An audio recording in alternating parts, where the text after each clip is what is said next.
The visitors who taught timelessness. Dr. Emily Carter had spent years trying to understand the nature of time. She was working on deciphering the language of an alien species, hoping to unlock some cosmic truth.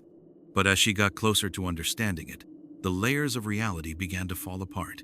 One night, alone in her lab, she received new data about the alien language.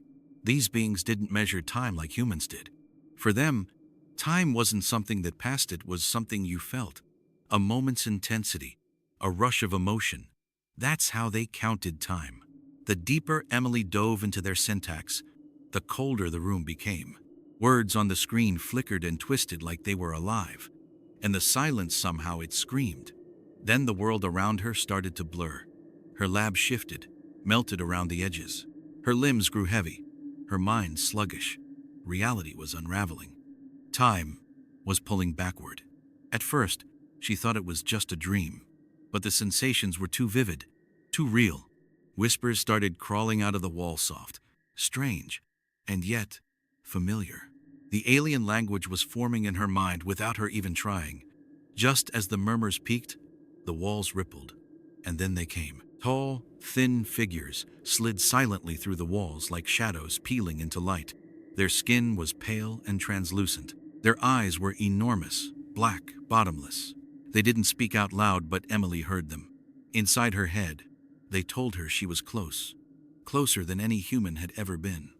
But to truly understand what she was chasing, she'd need help, and they were here to offer it. If you want to understand time, they said, you have to let it go. And so she did. Time collapsed, and with it, the universe tore wide open. When Emily opened her eyes, she wasn't just in her lab anymore. She was everywhere. She could see everything on Earth at once. A deer running through the woods, a mother feeding her baby, waves crashing in the ocean, the dry breath of the desert. All of it at the same time. But it wasn't frozen.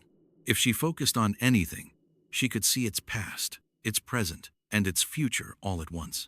She looked at a fly, watched it hatch, live, die, and turn to dust. She looked at a child, saw them unborn, grow old, and vanish. She looked at a mountain, watched it rise over eons, crumble, and be reborn.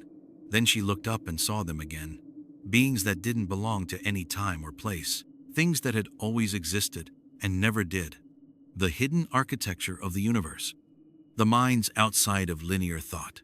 Time was no longer a line. It wasn't even a circle. It had been erased. Everything, every moment was stacked into one. Past, present, future, all bleeding together like spoiled fruit. And Emily? She didn't become a god. She became nothing. A mind stuck in a place where meaning didn't exist, where knowledge was too thick to breathe. She saw everything, understood everything, and belonged to none of it. She took a step forward, but there was no ground. Just a moment. One cold, shapeless, eternal moment. It felt like death. But death wasn't the end. It was just another word for what she'd become. Emily Carter no longer belonged to time. She was a fragment of consciousness, floating in a void. No beginning, no end, just infinite awareness. Not feeling time was like drowning in death's eternity. And Emily? She was trapped in that eternity forever. Stay tuned for new stories, and don't forget to subscribe.